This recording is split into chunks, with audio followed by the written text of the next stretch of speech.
Gumagamit ka rin ba ng Vibrant Glamour na retinol cream? Ang dami kasi nagtatanong sa akin kung FDA approved ba talaga itong retinol cream ng Vibrant Glamour, pati yung mga ibang produkto nila. Tulad nitong si Sir Ian Wu, nag-comment siya dun sa post ko, so na-search mo na sa Google, may warning at hindi FDA and BFAD approved. So ito yung tinutukoy niya, yung Vibrant Glamour natin na retinol cream. Saka siguro yung mga ibang products ng Vibrant Glamour. Totoo nga ba? Honestly, nasagot ko na to before pero sasagutin uli natin ngayon para kay Sir Ian Wu. Sir Ian, na-check nyo na po ba sa FDA verification portal dun sa website nila kung talaga bang FDA registered na po itong mga products ng Vibrant Glamour, especially yung mga retinol nila?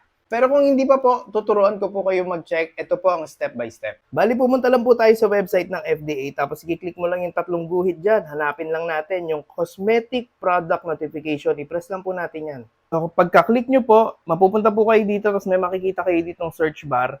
Tapos, i-search nyo lang po, Vibrant Glamour.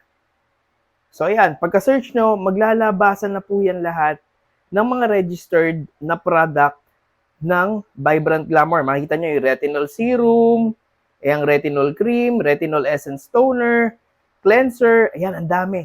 Ang dami nilang registered na item. Kung gusto niyo naman po makita kung license to operate sila, pumunta po tayo sa cosmetic industry. After nyan, i-press po natin yung cosmetic distributor.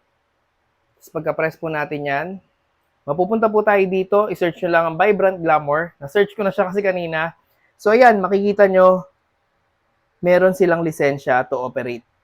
Pero meron din naman mga hindi na-approve na mga products si Vibrant Glamour sa FDA, katulad na lang ng black charcoal mask nila. Nakita ko rin yun before. So hindi siya in-approve, may warning siya ng FDA. Pero kung pag-uusapan po natin, ito pong binebenta natin, ito pong mga retinol cream, toner, serum ng Vibrant Glamour, lahat po siya is FDA approved. Kaya safe po siyang ibenta at gamitin dito sa bansa natin.